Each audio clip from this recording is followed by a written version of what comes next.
welcome back. This is the 2020 Ghana Blogger Summit, and I'm going to have a great conversation with a health professional. COVID-19 2020. I mean, it's been a miss. We were never expecting it. But one of the key things that really affected this whole thing is our conversation around it and how bloggers use their platforms to disseminate information. So we are talking about COVID-19 and the influence of blogging in Ghana. And I have a health professional who also doubles as a blogger and a photographer, Kobby Blay. Thank you very much for joining us for the 2020 Blogger Summit. Yeah, it's good to be here. So but before that, we will start with your blog and then your story of blogging, which is quite interesting. As a nurse and as a blogger, how were you able to mix these two to create something for the Ghanaian readers? I think as far back as 2010, or maybe before I would even complete school, I had a keen interest of establishing a sort of a communications bureau to keep nurses really informed. I did a little research to understand where nurses really get their information from and all that. So then I wanted to start a sort of a magazine to inform the health professionals group. Then after school, I did a bit of research again. I found out that the capacity to run a magazine is a bit expensive. By then, social media was a bit rife. It was coming up. That was 2009, coming into 2010. Then a friend I met, Edward Owusu, told me about opening my eyes to social media and how I can do it. So initially, what I was doing was, health professionals always look out for workshops and events that they have to go and upgrade their professional development programs. So when I go to each hospital that compound, if I see a notice, I come and write on my Facebook wall. Then I put it out there. Then it got to a point that those who are organizing the events, then they will start calling. Can you put this on your Facebook wall? And then that was what I was doing. Then I had a friend who introduced me to blogging sites, Bernard Kelvin Clive, and then Samuel Darko.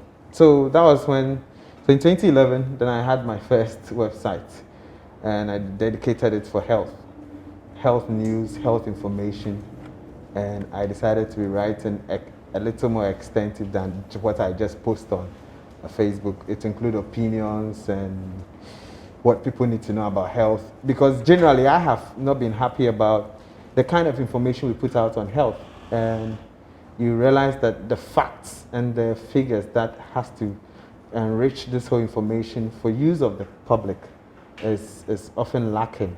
And information is key in healthcare delivery. If you come to a consulting room or you're on admission, and I tell you that when you go home, take this medicine before food. Now you didn't understand whether food, it includes fruits and all that. Then you go and say, oh, midi fruits, penny idea, the midi fruits salad, and so I can eat, can I take the medicine after that or that? This kind of information has to be clearer. When you even listen to the local media, when there is a research that talks about men and male organ, there is a way they report it. People say, okay, when you eat too much sugar, your male organ will die. But we need to give more information to people to understand it. It doesn't have to be mis or disinformation.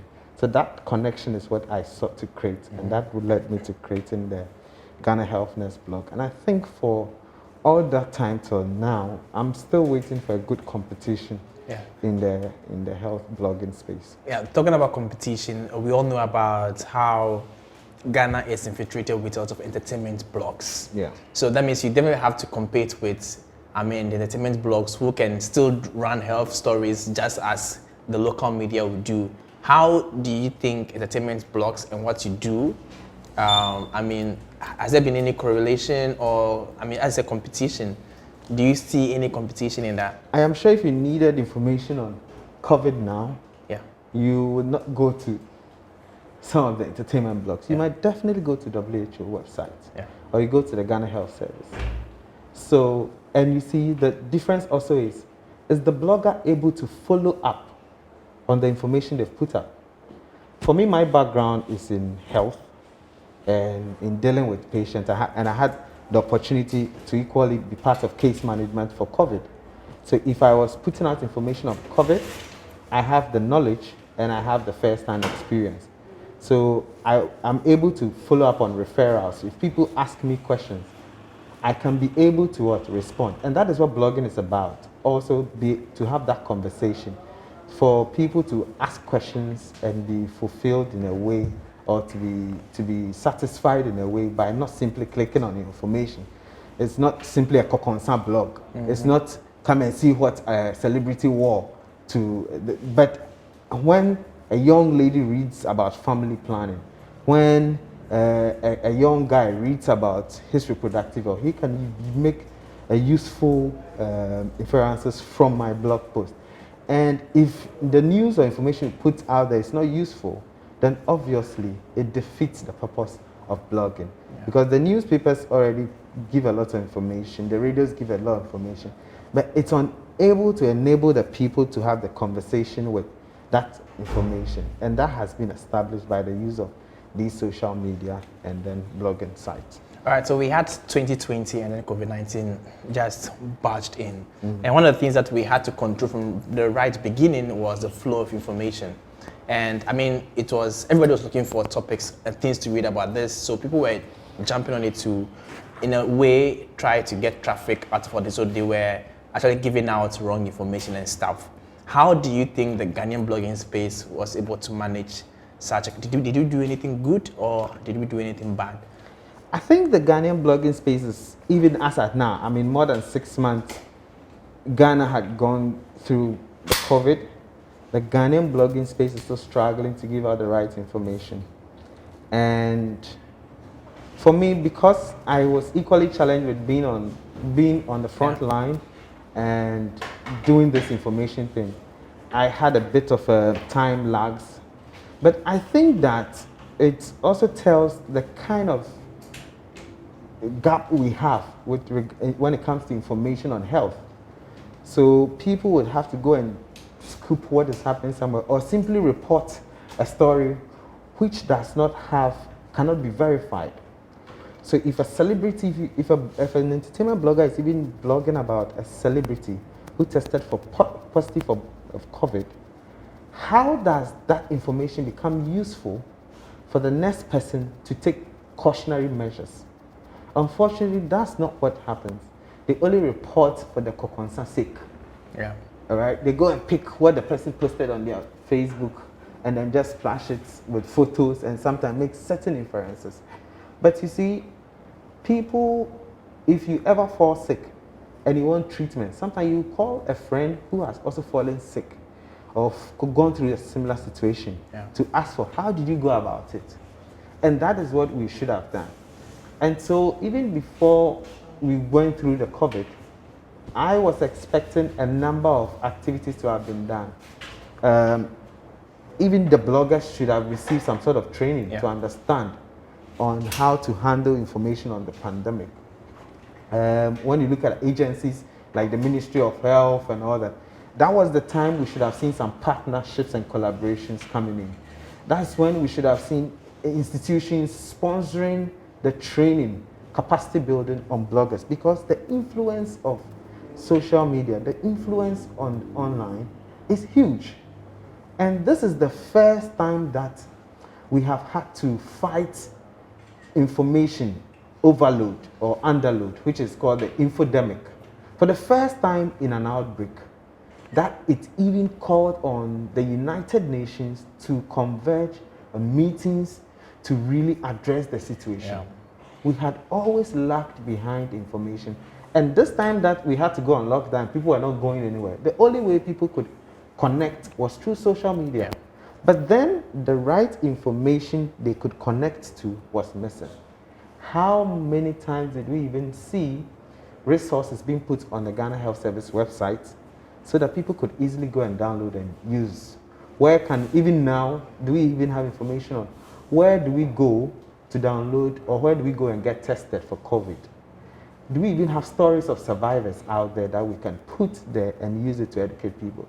How can even people know that wearing the mask now is going to help prevent what we call the second wave? And what does even the second wave mean? So obviously there is a huge gap of useful information missing in the blogging space. And I cannot fault bloggers because some bloggers live on that, the concern that we are talking about. That's what some bloggers live on. But there are some bloggers whose brand has a lot of relevance, and they would want to build that relevance by living on the right information. So I think that there have been a lot of gap. The gap still exists, and we must look at what we can do now. I mean, from this summit, I hope that some of the agencies, some of the institutions can begin to partner with some of these bloggers so that we churn out the right information. We build training for them and then get things done. But in the meantime, since that is not done, they can still rely on GhanaHealthNet.com. All right, so yeah, I mean, that is like a reliable place that I think I can also put my trust on. I mean, before we conclude the whole conversation around this, I've learned a lot from what you said, especially for governments to actually design training for bloggers. And I think they've neglected a lot because they feel like I mean, they're on their own or they're doing their own things and stuff, which is not supposed to be so. Last week we had a conversation with them and you can see that they're all trying to survive on their own, but there's no support from anywhere. But yet, they're the ones that the politicians want to use to reach out to their followers, to vote for them and all this kind of stuff. But maybe as we conclude on the conversation, what should be the way forward? I mean, as you say, we are expecting a second wave. What should bloggers be ready for, or what should bloggers be doing to make this right?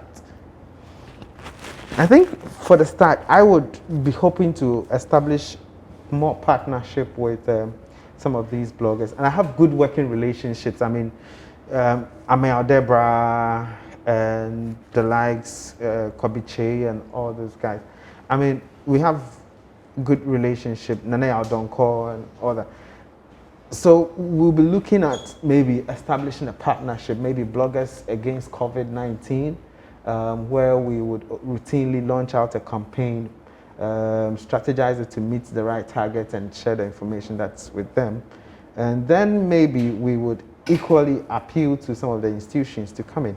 I think also that it also depends on how we position ourselves as a group. And I think in years past, we have seen Blogging Ghana trying to put the group together. We've seen that effort. Yeah, I mean, I think there's been a recent one going on. Okay, so I mean, and then I'm hoping this summit, I mean, comes out with something that coheres bloggers together in a way that we can be able to position ourselves up there. So we create the value and attract the value, and we'll be able to meet up with them. But then that aside, it's important for all of us to stay very safe. I have had the chance of working at the front line, directly being in PPs and taking care of patients with COVID, nursing some to death, unfortunately, helping the conveyance of the dead bodies right into the morgue vehicles. So, and it's not a good sight to talk to a patient on phone. In the next 30 minutes, the patient is gone. You can't resuscitate the patient like we used to do, because when you do, there is aerosol that's going to generate and all that. So it's not a good sight. So much as we're talking about blogging, the most important thing we also have to continue doing offline is to stay safe. We need to continue wearing the face mask because it's the surest way that we can block or prevent the transmission of the virus. We also need to, if you can't socially distance, it's important to keep the mask, and whenever you're home, you wash your hands and all that. And also, when you feel any symptoms, it might look like malaria. In our settings, when we have malaria and cold, we just rush into the next available pharmacy, get some medications, and we are done. But we are in COVID times, and it's not going anytime soon, because the Europeans are still getting it, the Americans and all that, and they travel back here. So this infection is going to go on for some time. Even HIV, people think HIV is no more, but there are over 100,000 new infections that we are recording. All right. So we need to continue to stick to the protocols that the Ghana Health Service has provided, and let's make use of the information that we get from other people. If it's not verified information, don't share it. Okay. If it doesn't contain the fact, don't share it, because you might either be misinforming or disinforming someone. Okay. All right. Right, so two things are picked. We have to verify information and also always make sure that we are sharing the facts. And always, let's continue to keep safe. for ourselves and for the people that we love around us. This is still the 2020 Ghana Bloggers Summit brought to you by Avance Media, and we're coming to you live from the WhatsApp TV studios here in Accra. And our next guest is coming to do something a bit different from what we've been seeing all over. He's coming to do a presentation, and his name is Ocran. So as we go for this short break, I'll be introducing our next guest. Thank you very much.